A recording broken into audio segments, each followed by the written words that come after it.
For TRICHOMES.com, I'm Jesse Batend, and this is The High Ground. On this show, we feature leaders of the cannabis industry. We talk to everyone from farmers to CEOs and public officials, anyone making an impact on the cannabis community and beyond. When Arby broke his hip, he knew it was going to lay him out for a little while. What he didn't know is that it was going to nearly tear his life apart. After his injury, Arby was prescribed not one, but at one point, 4 different painkillers. And they helped him through the pain. But they also left Arby with an addiction that eventually led to his arrest in 2010. Today, Arby is the co-founder of GreenRoads, a company that specializes in CBD products that he started with his pharmacist. See, before founding GreenRoads, Arby had his pharmacist create a specialized CBD edible, which he credits with helping him finally get clean. So I decided to call Arby up to find out more. All right, so here we go. We are officially recording. Let me first just start by saying, Arby, thank you so much for joining me. I appreciate for you having us. Yeah. So I'd love to start at the beginning, and I'm not sure exactly where do you like to start the story? Does it start in your 20s with football? Who is Arby in his early 20s? I mean, early 20s, obviously energetic, always been competitive. So it's, I've been pretty much an entrepreneur, my whole life. My dad was that way. Early age, graduated from Pace High School out in Opelika.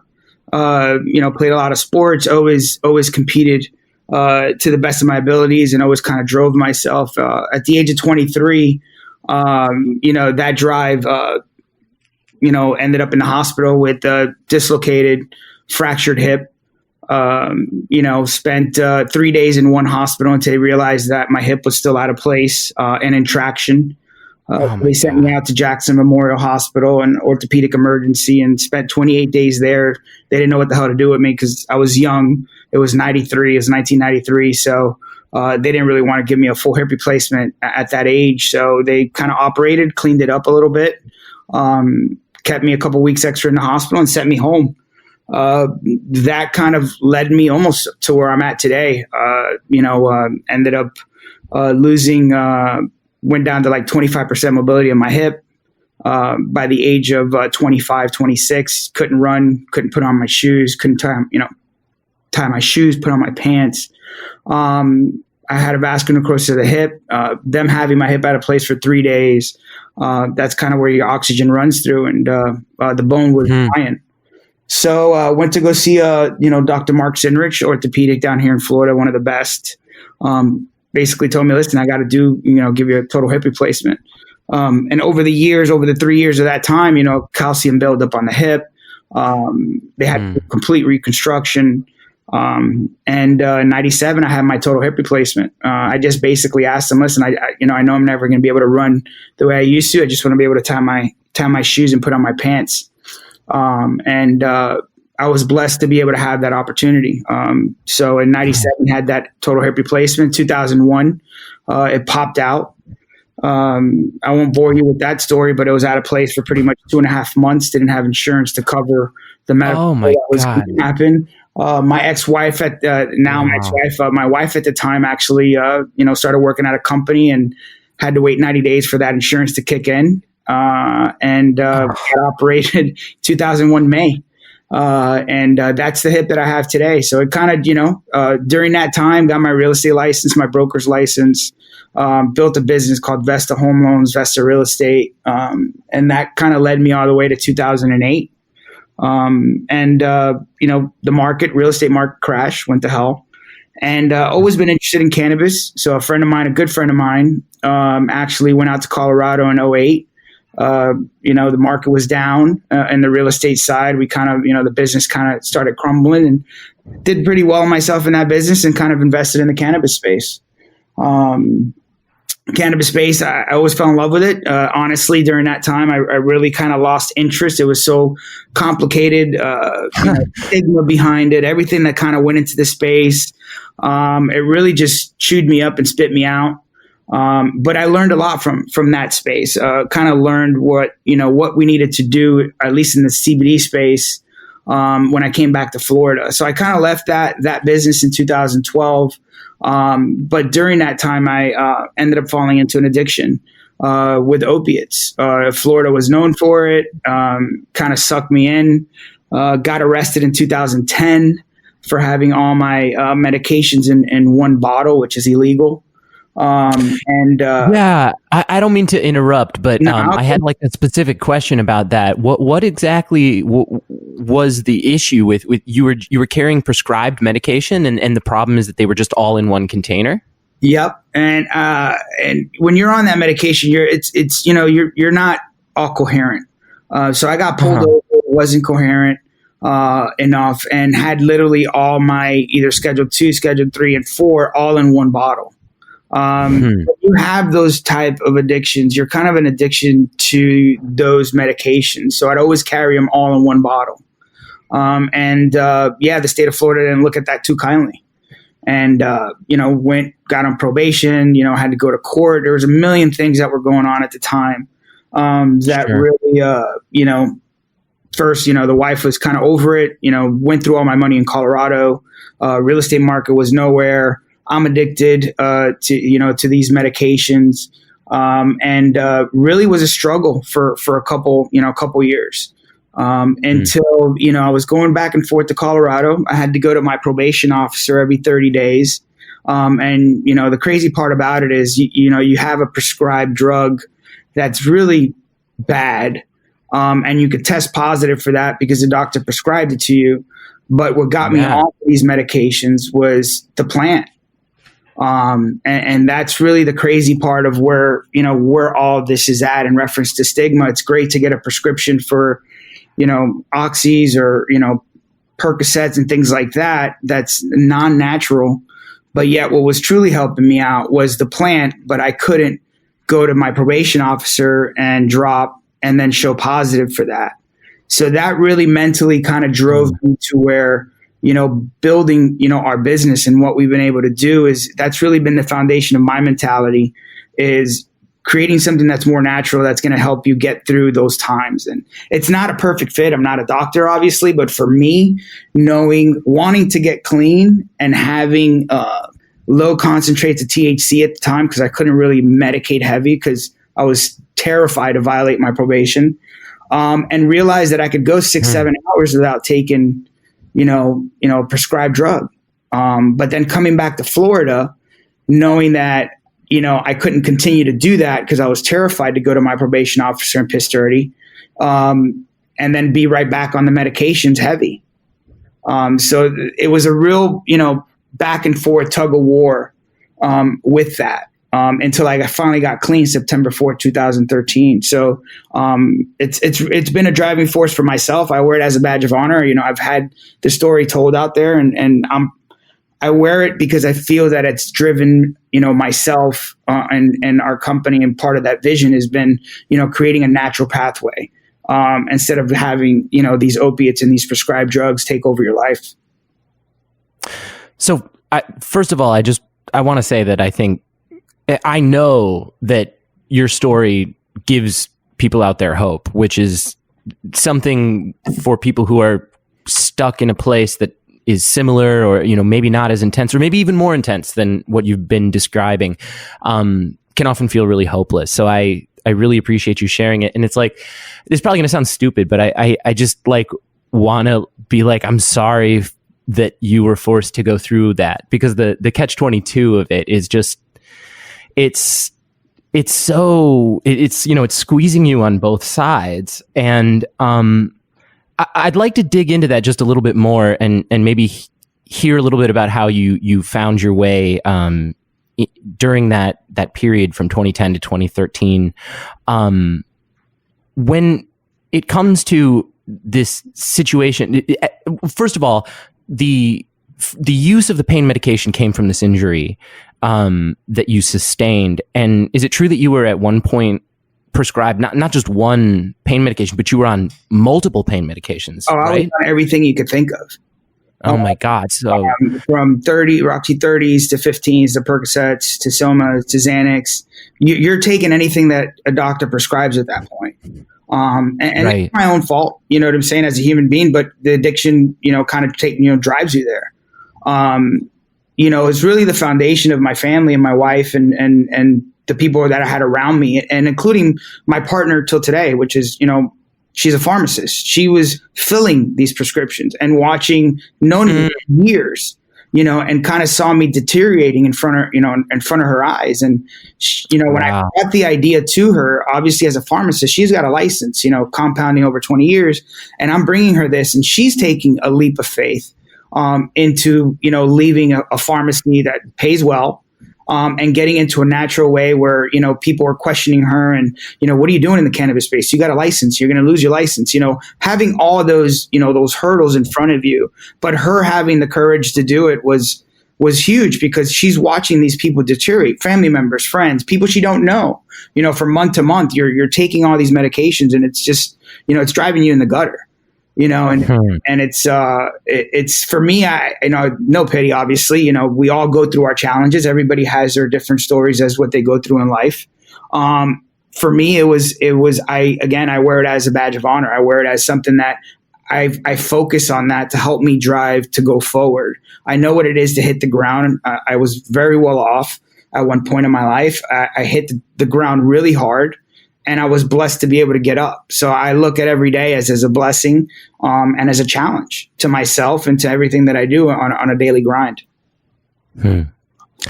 So let's talk about your partner a little bit. As you mentioned, you are now in business together, but this person is very, very important, not just to your company story, but to your personal story as well. As you said, they were prescribing you these pain medications. So what is the story? How did you come to create the CBD product that eventually led you to getting off of those pain medications? We were growing in Boulder. So we had a dispensary at 1450 South Santa Fe called Bud Cellar. We had a hydroponic store off of 2740 Canyon in Colorado and Boulder. So I would fly out there every time I went to the probation officer, I would fly out there. And because I knew I had 20 plus days, almost 30 days to go back and see him.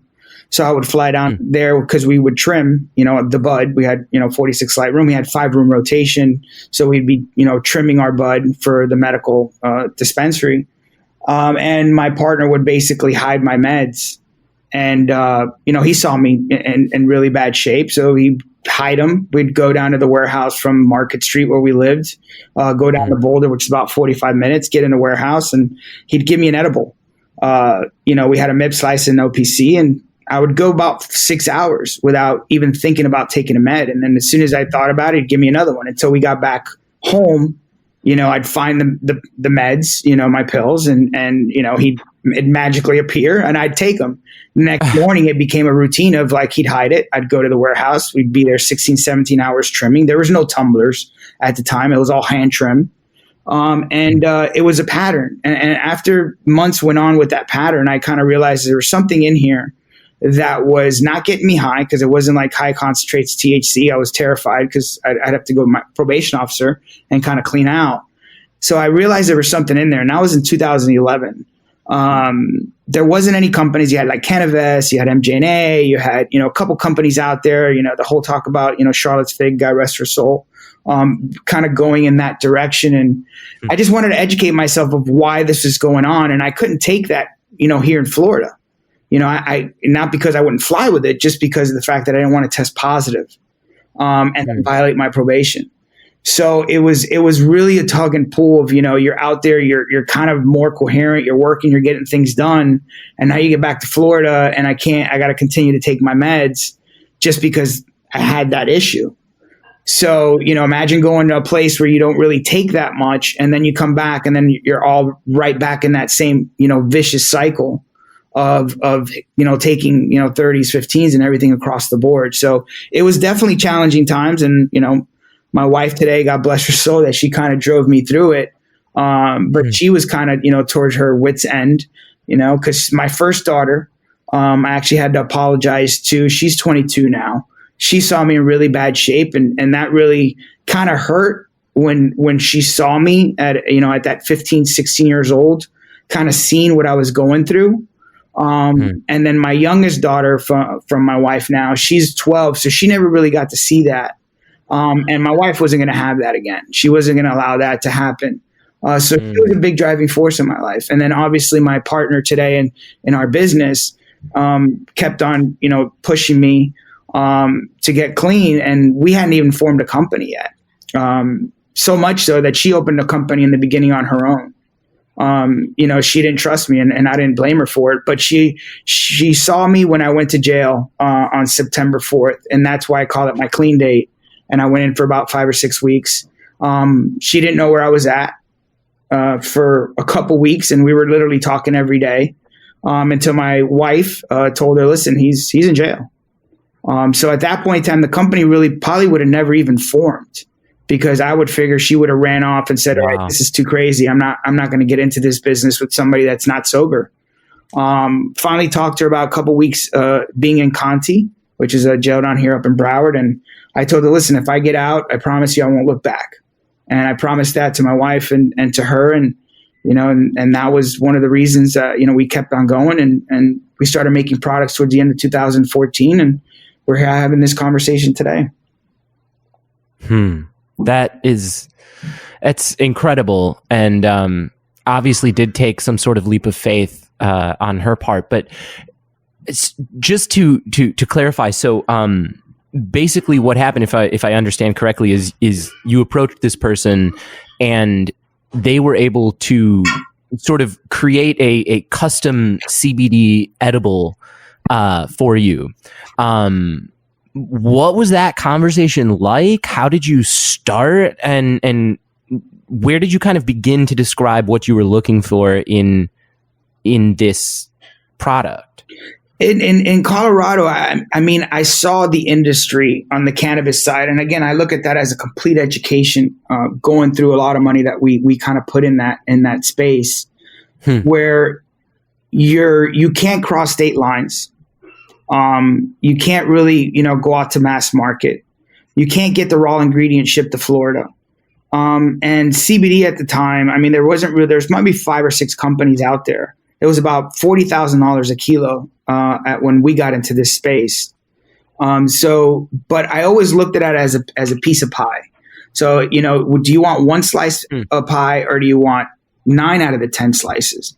So I always felt that cannabinoids, as the more I educated myself in the space, when there was really nothing truly out there, but, European studies, Israel studies, and just different things.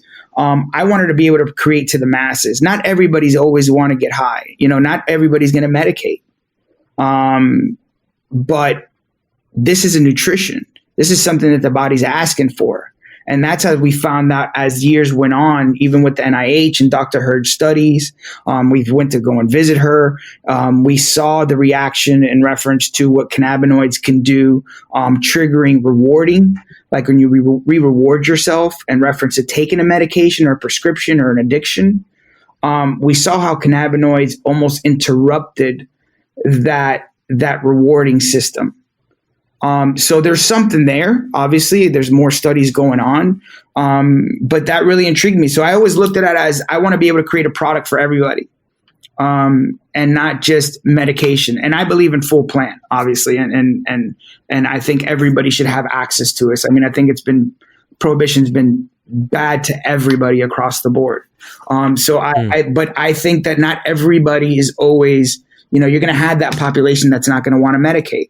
But they'll take cannabinoids or they'll take CBD, and that's truly the population. Or people that medicate take CBD, during work in the middle of the day. They might use it for sleep. They might not want to just medicate all day. They might medicate a couple times a week. So I think that this nutrition fits in everyday life. And I think there's huge benefits to it. And I think we're just learning now more benefits due to the 2018 bill that passed, that you have these universities truly studying, what this really does for the human body. So when it comes to using CBD specifically for somebody who is struggling with addiction, do you have any advice for kind of a place to start, or does it sort of depend on perhaps what that person was using, the thing they first got addicted to in the first place? Like, you talked a little bit about how it can work on reward systems, but yeah, where do you start? Or is that too general a question, and it would really be specific? I mean, where do you start when you're addicted to like, you start with wanting to get clean. There's got to be something that triggers you wanting to do something. There's nothing out there that's going to clean you or make you, not use something. You're going to want to have to start somewhere. And whether that's a family decision, whether, it always comes down to yourself. You need to make that true decision of this is where I want to go. And for me, it was losing everything that I had, which was nothing at the time when I was at the bottom, but my family was everything. So even not having money to my name, my wife and my child and my girls were the most important thing to me. So that's where it started. It's like, I need to do it for myself because I need to provide for them. CBD for me was something that I realized, and low THC. So if it was up to me, everybody would have 1% THC. The people that don't want to medicate, let's say, would have 1% THC and the rest, all different types of cannabinoids in there. I think that's the best formula. We can't have that today because the federal government doesn't allow us to do that. But there is that starting point, and that starting point is looking at something and truly saying, okay, this is what I want. And every time I think about doing something that's going to drive me to that addiction, I got to look at this. And then everything else fits in between. Whether it's, medicating on THC or medicating on, CBD, where it takes enough away for me. What it did for me was took away a lot of the anxiety of wanting to grab something and take it. So time would go on and I wouldn't think about taking something, and it would be 3 or 4 hours down the road. And then that's your starting point. Okay, if I go 3 or 4 hours, I go 6 or 7 hours. And then when I went to jail, I had no choice. So there is ways of doing it. And when I realized when I violated probation in August 8th, and I knew I was going to go see my probation officer September 4th, I went and got MS Cotton. And I don't recommend this for anybody. This was my decision, and how I went about it was extended releases. So you get an extended release medication that fits a 12-hour cycle. It's still giving you a dose enough to you not to really get high, but it fills in that gap. So when I went into jail September 4th, I didn't have that real bad downfall because I was still medicating, but it was on a 12-hour cycle and just kind of fitting in the middle. So there's ways that I figured out of how to do it for myself. And then being in for almost 6 weeks, there was no choice. And when I got out, I'm like, I'm not looking back. That was my opportunity to get out without having to go to rehab, because some people mentally just don't want to do that. And I was probably one of those people where I thought, I looked at different, Ibogaine, I looked at going to Mexico, Costa Rica, one of these things where you go and take that, which in the United States is illegal still. And that's the direction my mind was at. But going into rehab never fit my mentality. So really going to jail was in my mind, one of the best things that happened to me. I had to go. I had probation all the way to 2015. I was working with CBD at the time, which is scheduled, supposedly, on certain aspects of it. So it was just a decision I made, and I was blessed to make that decision and have the support to kind of follow it through. So moving forward a little bit, you and this pharmacist became partners, and you set up GreenRoads, which you are now the co-founder of today. Can you talk a little bit about some of the stuff that you've done with that company? My understanding is you have partnered with the University of Florida. Is that correct? That's correct. So our kind of like our business plan mentally was, Laura brought the formulation, the knowledge of how to compound something. I brought the knowledge of the industry. So when we got together, it was making alternative to medications. And then knowing how that we needed to legislate and truly stick to our plan and our vision, which was provide a clean product, provide a compounded product, and then stick to that vision. So we owe, as soon as we were able to get into legislating in this space, We went to Tallahassee. We helped pass the hemp pilot program in the state of Florida, which allocated, FAMU, Ag School, and the University of Florida as the pilot research program. We helped pass that in the state of Florida. And then the University of Florida, we were kind of talking to both universities to be a partner in that space. And the University of Florida reached out to us, and we put our money where our mouth is. We've given over $1 million in research in reference to that pilot program. Wow. And then that led us to being able to have conversations for Senate Bill 1020, which passed 18 to help regulate the space.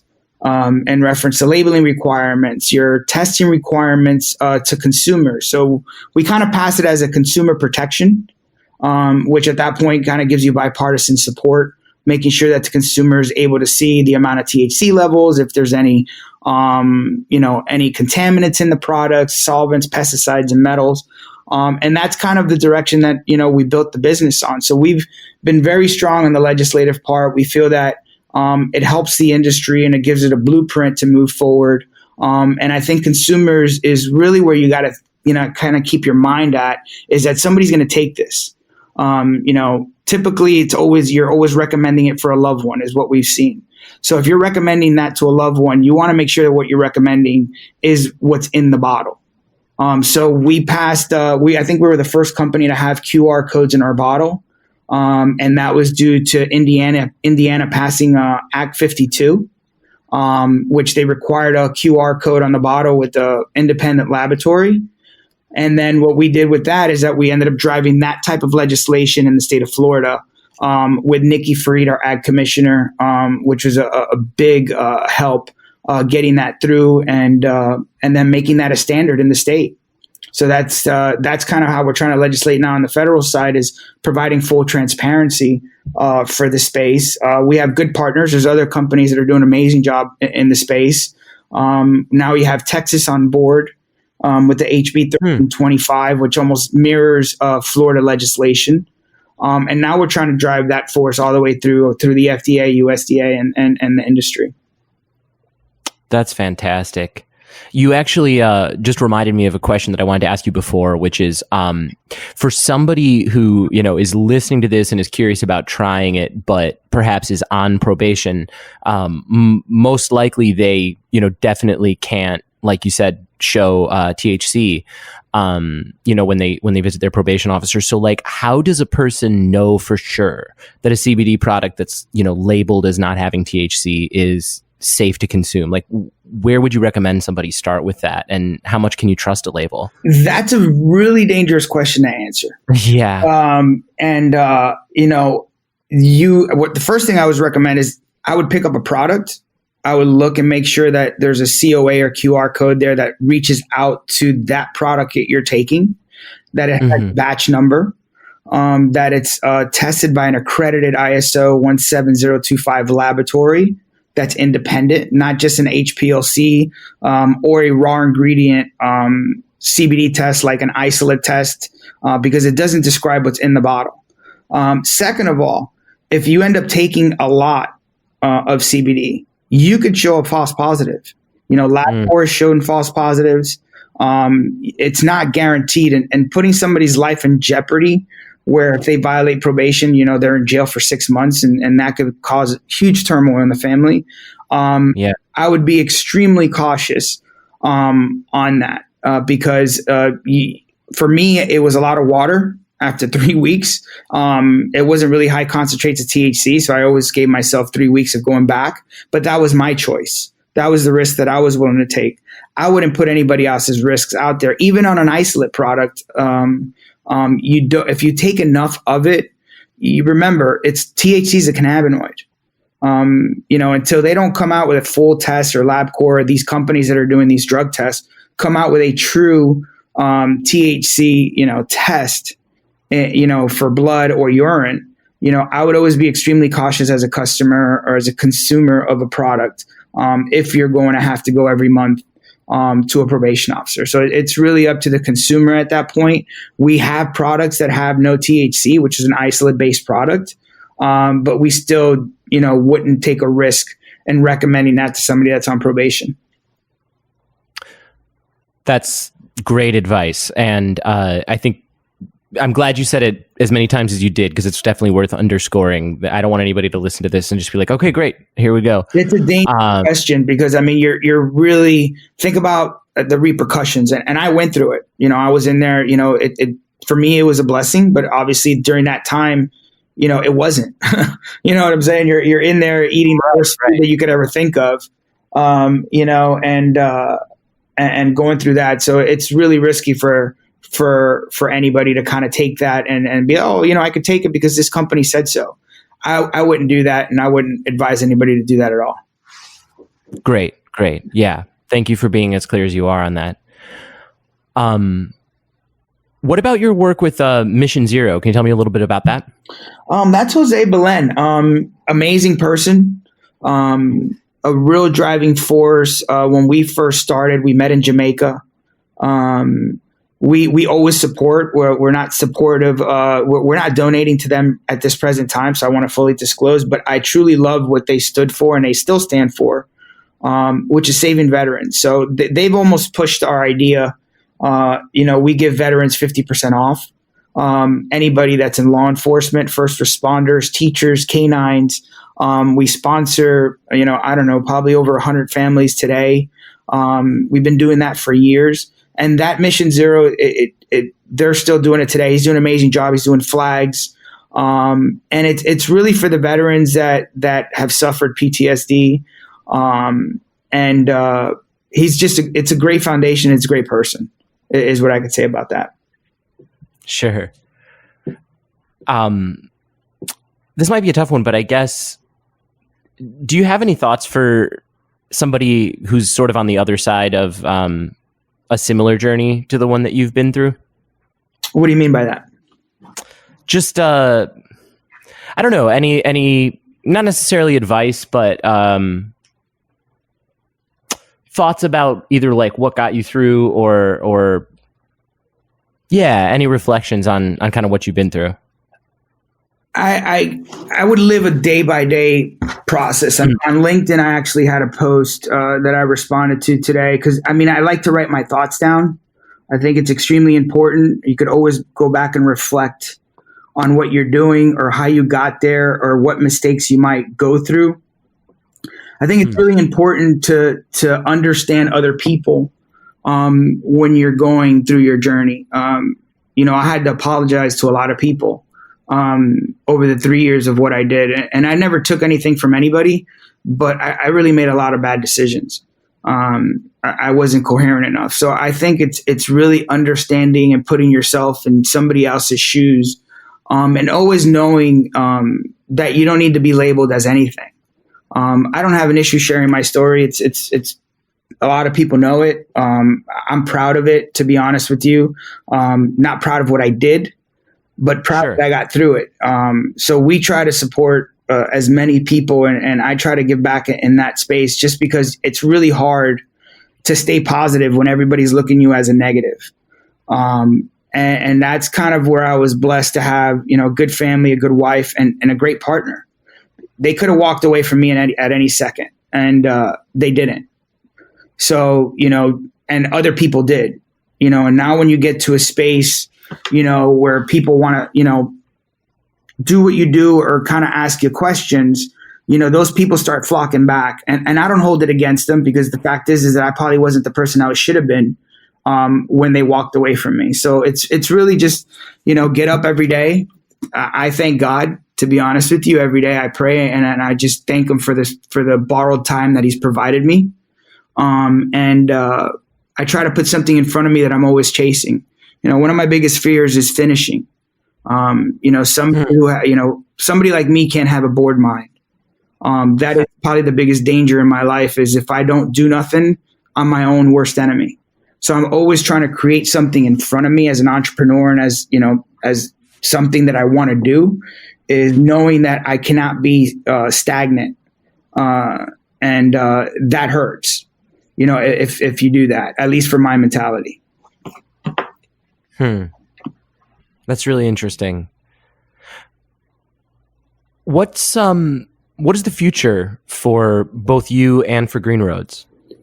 Our future's bright. I think obviously the industry's hurting. I think the whole industry and the whole world is hurting due to this pandemic. Right. And times are hard for families out there, but we're going to continue to drive and try to create the best opportunities and the best product for people, and understand where everybody's at. People are knocked down right now, losing jobs, behind on rent. There's just a lot of things going on in the world. But there's always got to be positivity. You always got to drive forward. So for us, it's continuing to do what we do. Continuing to drive and try to be the best of who we are, and not lose focus in times where the world is a little dark, or a little, you can't really see through that through that cloud. So it's just continuing to push forward, continue to help legislate in the space. We're CGMP approved. We just got our OTC license 6 weeks ago, which means that opens up the door for us and so many different aspects of the space, in manufacturing different types of products, whether it's focus, whether it's immune boosting, whether it's pain, because you can't make claims on CBD, but when you're an OTC, you could just use the cannabinoids as an ingredient. So for us, we're going to just continue to drive what our business plan is stay focused, continue to create our culture in our space, and just try to help the space grow with the good partners out there. There is really good companies out there. I just think there's, some that are not really good. And I think we hope to push regulations enough to where people know what they're taking in the product. And if you're going to consume something, you should fully disclose to the consumer what you're consuming. You should allow them to see what's in the product.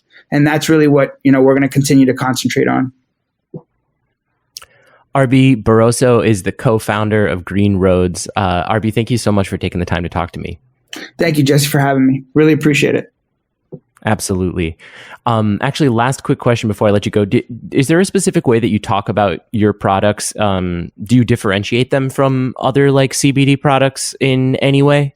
I would recommend to just look at our site, our website. Okay. You go to greenroads.com, you have CBD 101, CBD University. You have you have groups in Facebook that have created their own groups talking about the products. I would always recommend, there's good products out there, and I'll repeat that because there's really good partners. Just if you're going to buy a product, take a look at the ingredients code. Make sure you have an independent lab test in there. Make sure you're doing your research on their website. And really learn about a product that you're actually going to be consuming. It's not inexpensive. It's an expensive product still. So you want to make sure that you're not buying it just to buy it from a gas station or Amazon. There's crazy things on there. I think Amazon's going to be making some adjustments on that. So just if you're going to take a product, just educate yourself on it and know what you're taking.